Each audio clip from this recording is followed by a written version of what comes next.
My Chevy Astro van had a major oil leak. It was leaking a quart every 3 miles.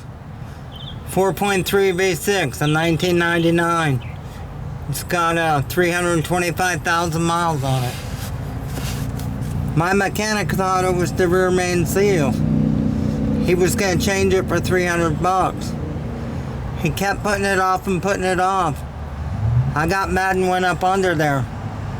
I took pictures and sent it to a friend, and he said to change the oil filter housing gasket.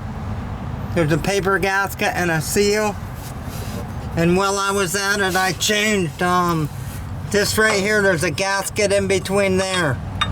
I changed that gasket just to be safe, because it was apart anyways. That's what the gasket looks like. It goes right in between there.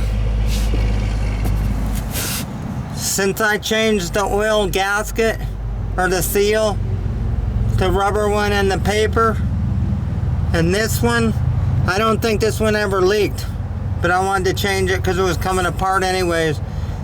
But I degreased the whole van underneath, the motor, the transmission. There's no leaks at all. I sat at Sam's Club in the parking lot. It's blacktop. If there was anything leaking at all, waiting in line for gas, it would be leaking. Nothing leaks. The transmission don't leak. The motor don't leak. The coolant lines don't leak. It was an easy fix.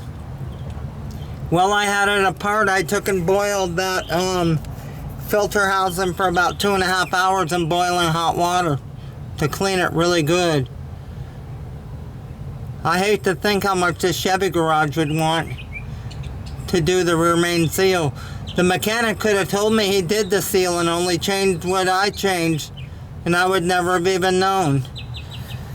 When I got up under there to look, the flywheel and the torque converter were completely dry. They look like they're new. That's why I knew it was something else. When I sent the pictures to my friend Greg, he knew right away what it was. It's the oil filter housing right up here, where the it's right there. I can't get that light to come on this camcorder. I never used the light. I should have put a shop light under here, but I'm filming in a 4K Sony HDR AX33 camcorder. Sony calls it a handycam.